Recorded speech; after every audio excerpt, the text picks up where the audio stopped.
بسم الله الرحمن الرحيم والصلاة والسلام على إمام المتقين وقائد المجاهدين محمد بن عبد الله صلى الله عليه وسلم وعلى آله وصحبه ومن اهتدى بهديه إلى يوم الدين. رب اشرح لي صدري ويسر لي أمري واحلل عقدة من لساني يفقهوا قولي. Dear brothers and sisters, assalamu alaikum wa rahmatullahi wa barakatuh. On the road verse, trying to take advantage of the nature of my job. I'm traveling a lot and driving a lot. I just want to share with you something.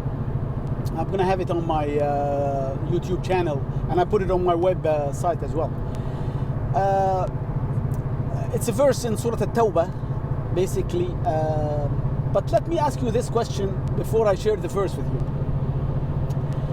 If you are passing by a swimming pool and you see someone who's drowning and he's seeking help, he's screaming, help, help, I'm gonna die, I don't know how to swim.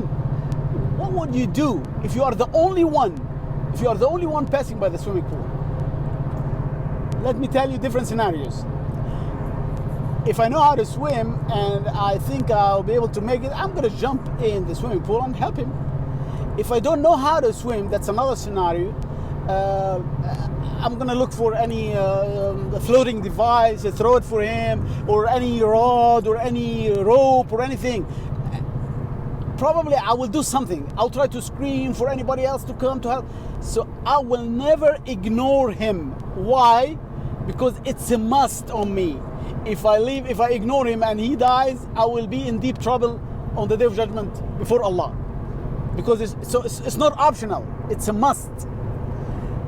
That's scenario number one. Scenario two, brothers and sisters, if next day you are passing by the same swimming pool and somebody else was drowning and he's seeking help and he's asking for help, but I noticed like 17 different persons are helping him. So I decided not to be involved. I just watched from a distance. What's gonna happen? I'm not gonna be in trouble because Allah will not ask me why you didn't help, because so many people are helping. So it's an optional. At that time it's an optional. It's no longer a must.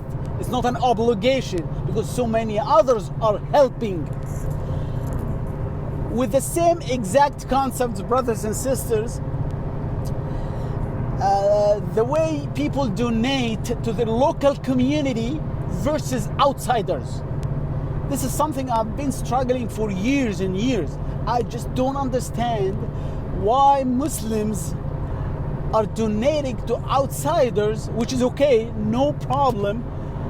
But before donating outside, I need to fulfill my obligation because it's a must on me, because I'm the only one who can help my local organization. It's a must, it's not optional. Then after that, I can donate outside. But it's like somebody's praying Eid and he's not praying the 5 daily prayer. Do you think the Eid prayer is going to be accepted from him? With all respect, it's not going to be accepted from him because he's not praying the 5 daily prayer. You need to do the obligation first for your Eid pray to be accepted. The same thing applies to Jum'ah. So the same thing, brothers and sisters, your local community organizations need you very badly. Now let me share, having heard that, let me share the verse with you. The verse in Surah At-Tawbah, which is Surah number 9, verse number 60. Allah subhanahu wa ta'ala is saying, basically Allah is listing all the different 8 types of person that need your help. Allah is saying in the surah, in the verse, إنما الصدقات للفقراء والمساكين والعاملين عليها والمؤلفة قلوبهم وفي الرقاب والغارمين وفي سبيل الله وابن السبيل فريضة من الله والله عليم حكيم. Allah subhanahu wa ta'ala is saying, your charity should be paid only, your charity or zakah should be paid only to the poor and the needy and those who works for collecting them, and those whom their hearts are to be reconciled, and those slaves who need to be set free, and those who are in debt, and for the cause of Allah, and for the travelers as an obligation from Allah. So Allah is listing in this verse 8 different types of people, and the top of the list is the poor and the needy. Somebody was discussing this with me, or actually I was discussing this with my wife. Allah is saying here the poor and the needy and Allah is not saying then and then and then. So So that means there is no chronological order, a certain order that we have to follow. It's all to combine together with the word and. It's an Arabic way, but it's not then. That's true and false. That's kind of the Quranic style is always listing the most important thing. Then after that comes the less important. So even if the Quran is not saying then, still the one that comes first is the most important. So the poor and the needy is more important than the traveler who comes at the end of the list. The poor and the needy from your community is more important than the poor and the needy from outside community. Your kids, if your kids needs money, is more important than the kids of your neighbor. Your neighbor needs money.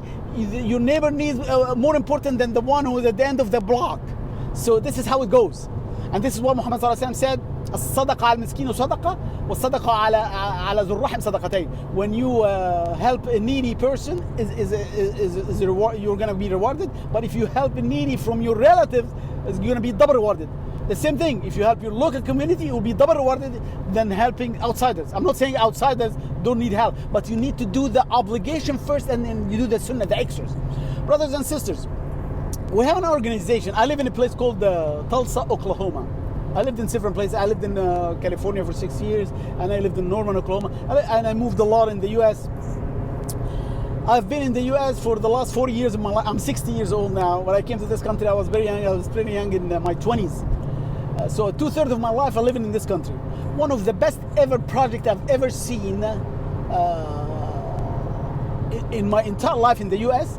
is a project in my local community, in Tulsa local community, project called Soraya Ann Foundation. The Soraya Ann Foundation is an organization that takes care of the poor and the needy who needs to reside in a home. The homeless, poor and needy. Imagine someone who needs home.